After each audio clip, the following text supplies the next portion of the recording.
तर नमस्कार मित्रांनो, आज आपण बघणार आहोत सम्राट अनंगपाल तोमर यांच्याबद्दल. तर सम्राट अनंगपाल तोमर यांच्याबद्दल पुढे माहिती बघण्याआधी आपल्या चॅनलला सबस्क्राईब करणे विसरू नका. सम्राट अनंगपाल तोमर भारताचा प्राचीन इतिहास नीट वाचला तर सध्याची दिल्ली कुठे आहे हे कळते. तर ती महाभारत काळापासून अस्तित्वात आहे. प्राचीन ग्रंथामध्ये ते इंद्रप्रस्थ म्हणून ओळखले जात असे.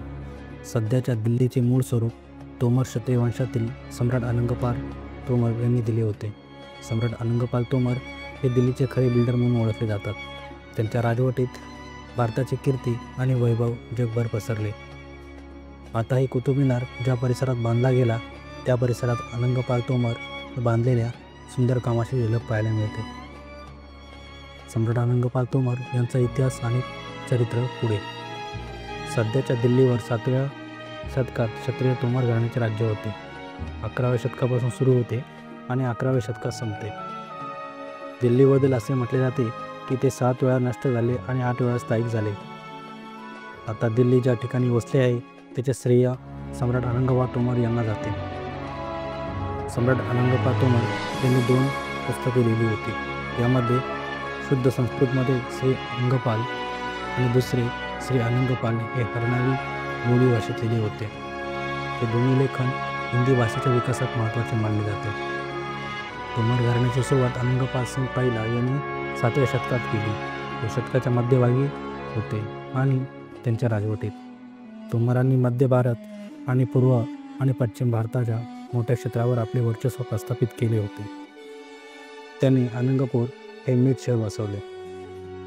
त्याच्यानंतर सम्राट अनंगपाल तोमर दुसरा यांनी 11व्या शतकात त्यांच्या कारकिर्दीत दिल्लिका नावाचे एक गाव वसवले, जे नंतर सध्याच्या दिल्ली म्हणून प्रसिद्ध झाले. मध्ययुगीन भारतीय इतिहासात क्षत्रिय वंशाचा उदय 736 मध्ये झाला. त्यावेळी अनंगपाल सिंग पहिला राज्य करत होता. त्याचवेळी दुसरे क्षत्रिय प्रतिहार वंशाचे साम्राज्य उदयास आले.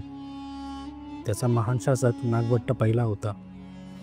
हा तो काळ होता जेव्हा भारतावर परकीय आक्रमणे तीव्र झाली होती. परदेशीय लोक भारतात यायचे, लुटायचे आणि पळून जायचे.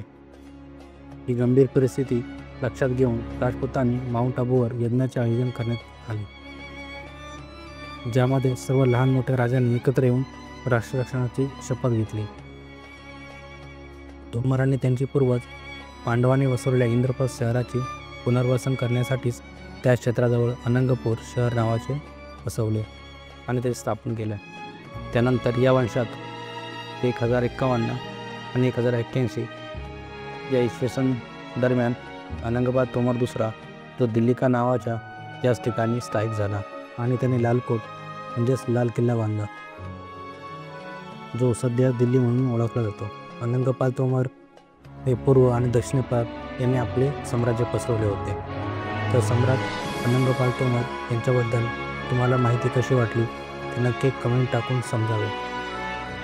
व्हिडिओ आवडली तर नक्की चॅनल सबस्क्राईब करा आणि शेअर करा.